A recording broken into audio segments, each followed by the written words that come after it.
Greetings everyone, I hope you're well, having a great day. I'm Donovan and welcome to Burnout and Brake Stuff.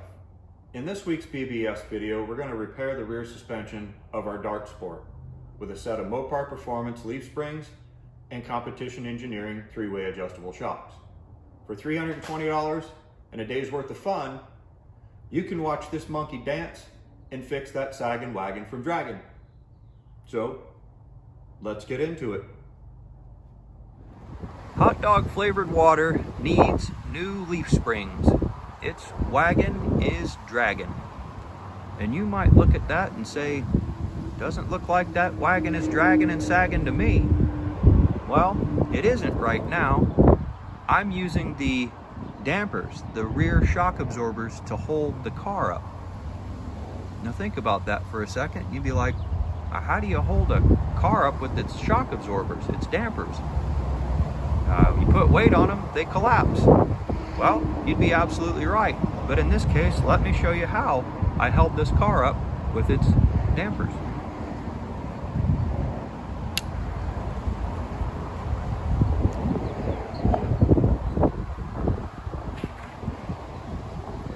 I was tired of it dragging and difficult to get under, and I thought about making some metal tubing to hold them up when it dawned on me one day. Just jack the car up, support it under the rear frame stub in front of the leaf spring hangers, let the springs sag, and just go ahead and take my large pair of channel lock pliers and pinch those tubes at the top, the covers, and that'll hold it up just fine.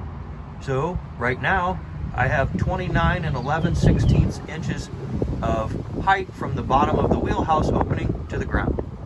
Now I'm going to remove these dampers and show you how much this wagon is sagging. With our old shock absorbers removed, what did we get?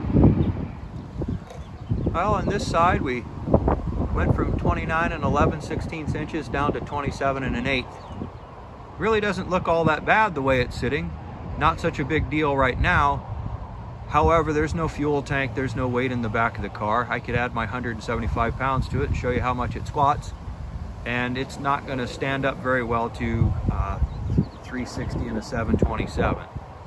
So I want to control the rear axle and make sure it works well. So let's get it in the shop and bust those springs out of there and get our replacement springs in.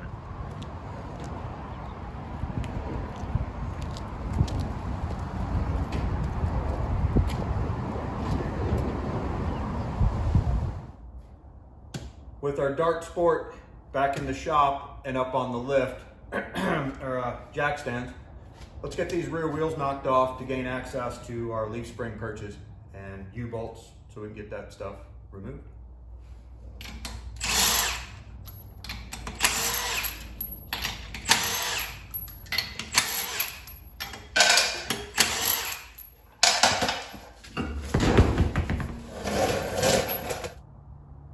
Next up on our to-do-ski list to get to Dunsky is coating down our fasteners, our U-bolts, our rear spring hangers, and our front spring hangers with some spooge, some penetrating lubricant.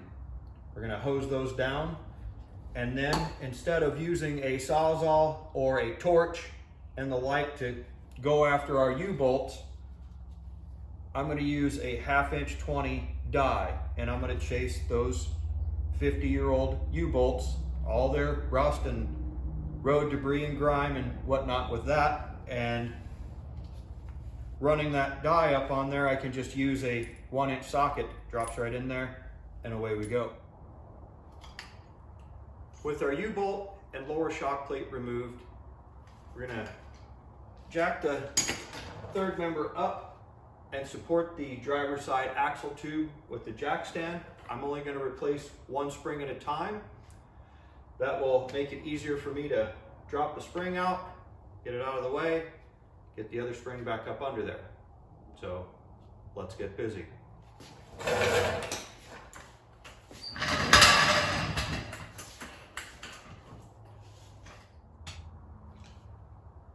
Now you can see that I have our jack stand under the axle housing. It's raised up off the leaf spring at this point. Now I can take the rear spring hanger loose. Let's get to it.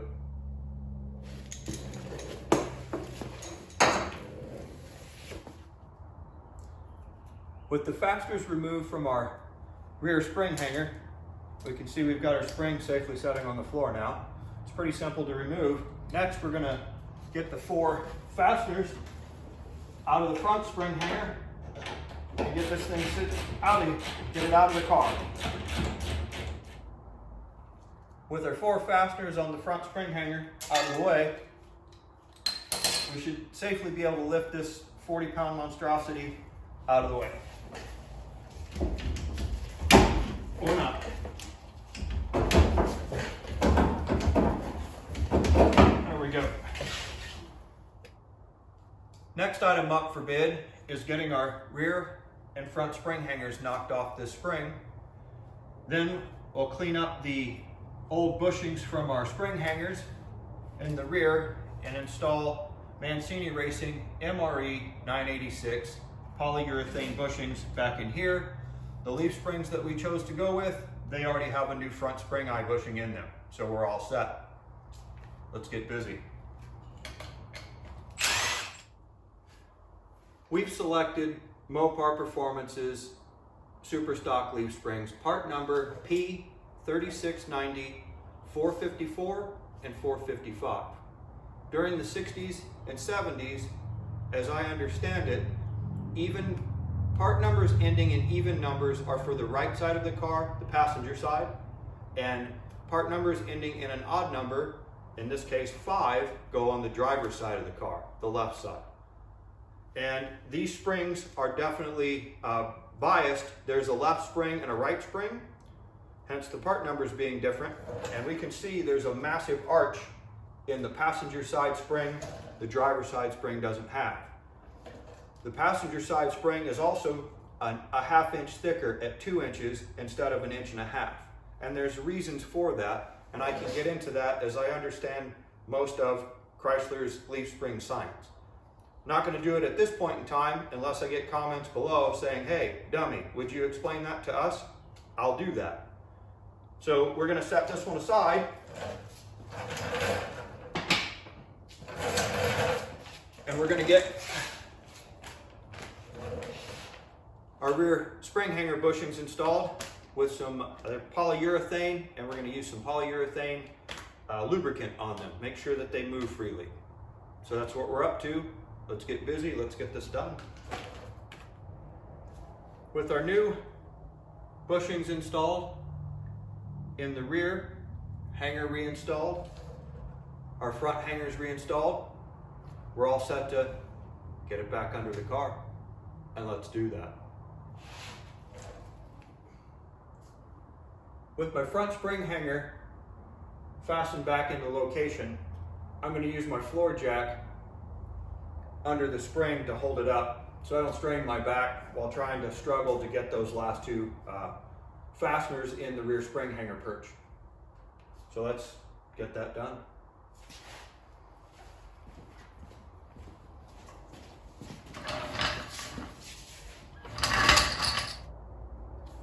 With our spring secured into its location, we can see that we have quite a bit more arch in our spring than our old one, as the gap is quite wider than it once was.